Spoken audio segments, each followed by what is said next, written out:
Tout d'abord, je tiens à rappeler qu'il y a un hadith qui a été rapporté de Anas ibn Malik. قال كان رسول الله صلى الله عليه وسلم إذا دخل الخلاء وضع خاتمه أخرجه أربع. On a un hadith de Anas ibn Malik, on nous dit que le prophète, lorsqu'il rentrait dans les vestiaires, il mettait d'abord sa bague dehors. Donc, il ne rentrait pas avec sa bague parce que c'est écrit, le nom, c'est-à-dire le messager d'Allah, etc. Donc, il y avait le nom d'Allah dessus.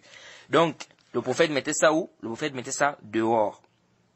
Ce hadith, c'est un hadith ma'loul, comme a dit Ibn Hajar al-Asqalani. C'est-à-dire, Ibn Hajar dit que c'est un hadith faible. C'est un hadith munkar. Parce que le hadith est rapporté par Abu Daoud, Nasa'i, Tirmidhi, Ibn Majah, min tariq, Hammam ibn Yahya, an Ibn Jurayj, an al-Zuhri, an Anas ibn Malik bihi. Vous savez que Ibn Jurayj, déjà, c'est un mudallis. Et ce hadith, comme a dit l'imam Abu Daoud, هذا hadith munkar. Il dit, إنما يعرف عن ابن جريج عن زياد بن سعد عن الزهري عن أنس أن النبي صلى الله عليه وسلم اتخذ خاتما من ورق ثم ألقاه. Ce qui est connu de ce hadith, c'est que le prophète a pris une bague en argent. Puis par la suite, il a jeté cette bague. C'est ce qui est venu authentiquement prouvé dans le Bukhari et bien d'autres.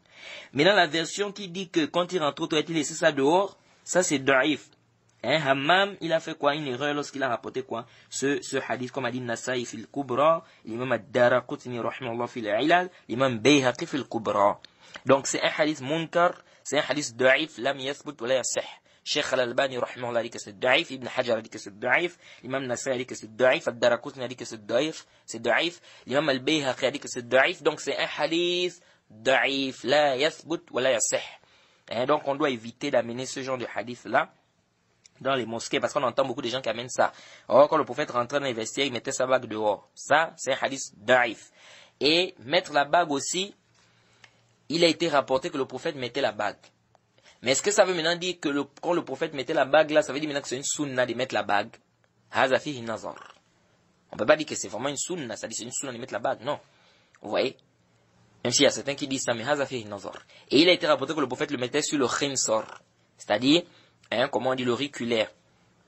Le petit doigt, l'auriculaire, le prophète mettait la bague là-dessus. Et il a été rapporté que le prophète l'a mis sur la main droite, et il a été rapporté que le prophète l'a mis sur sa main gauche. Et là, les savants ont débattu. Est-ce qu'on doit mettre la bague sur le côté droit ou le côté gauche? C'est un grand débat parce que l'autre dit à la fin de la vie du prophète, il l'a mis sur la main gauche. Donc ça veut dire qu'on doit mettre sur la main gauche. L'autre dit non, on doit mettre sur la main droite parce qu'au début, il mettait ça sur la main droite. L'autre même dit que si tu mets sur la main gauche, quand tu vas te nettoyer, tout ça, il y aura les excréments et tout ça peut rentrer. Il y en a la bague, machin et tout. Beaucoup de paroles comme Ibn Rajab a bien détaillé ça. Ibn Rajab, pardon, dans son livre Fath al-Bari, il a détaillé cette mas'ala. Mais à la kulli hal, que tu mettes ça au côté droit, que tu mettes ça au côté gauche, les hadiths sont venus sur les deux sens. Sauf que, et j'insiste, qu'il est interdit, je répète, interdit de mettre sa bague sur l'annuaire,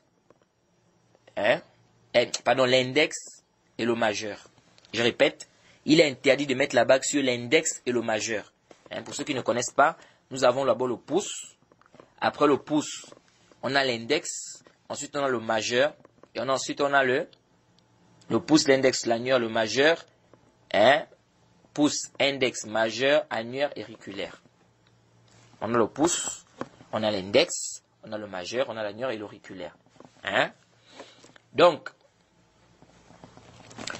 on a en arabe on dit al-ibham qui est le pouce, on a le sababa qui est l'index, on a le wusta qui est le majeur, on a le binsor qui est l'annuaire et on a le khinsor qui est le auriculaire. Ce sont les 5 doigts.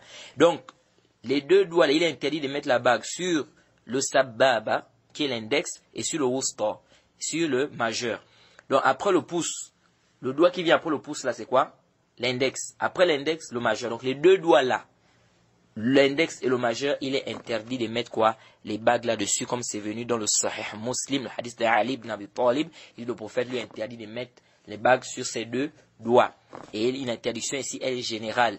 Parce que le prophète interdit à un compagnon, c'est général, jusqu'à ce qu'on aura une dalil claire qui montre que ce n'est pas général. Parce que la législation s'adresse à toute la communauté. Alors non, ici, c'est interdit de mettre dans ces 2 doigts-là. Mais le reste des doigts, tu peux mettre ta bague. Tu peux mettre sur le pouce, tu peux mettre sur le khinsor, c'est-à-dire l'auriculaire, tu peux mettre sur l'annuaire. Mais le pouce, l'index et le wusta, c'est-à-dire l'index et le majeur, c'est interdit pour toi de mettre la bague là-dessus. Et Ça, c'est très important pour nous de comprendre. Il ne faut pas négliger parce qu'il y a beaucoup, non, mais le doigt est petit, le doigt est gros. Non. Ici, c'est l'islam qui t'interdit, le prophète qui t'interdit. Donc ici, s'il n'y a pas le doigt, ne peut pas supporter, enlève, fais une autre bague. Ou si tu ne peux pas, laisse. C'est l'islam qui t'interdit. Ça, c'est pas une excuse de dire que non, parce que ça ne rentre pas ici, donc ça rentre que sur ce doigt, donc c'est pourquoi je mets ça. C'est pas une excuse. Shara'an.